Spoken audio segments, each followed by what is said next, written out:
সন্ধ্যা 6টার দিকে আজকে মাঠত নামি নেদারল্যান্ড এবং হচ্ছে বাংলাদেশ। এখন ঘটনা হচ্ছে কি, ওই যে মেলাগুলো টেকা দিয়ে একটা coach লিয়াচ্ছে, power রুটিং coach Julian would.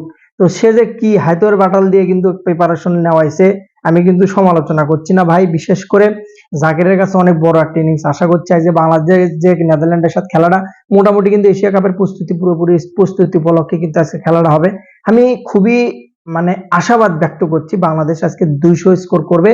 এর মেইন কারণ যেটা, টমি হেমিং, গামিনী ডিসিলভাকে বাদ দেওয়া হয়েছে।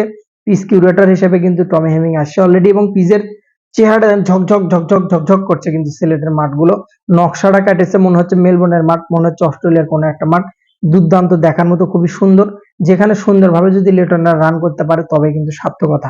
সন্ধ্যের দিকে দেখা হচ্ছে ভাই, আমরা কমেন্ট করে দিন টুকটুক করে কে ক্যাঙ্কা কার রান না দেখতে চাচ্ছেন। বেস্ট অফ লাক, ভালো থাকুন। যারা আমার ভিডিওটা দেখছেন ইউটিউবে জিহাদ নূর যেটা আছে এটা একটু সাবস্ক্রাইব করে। সালাম।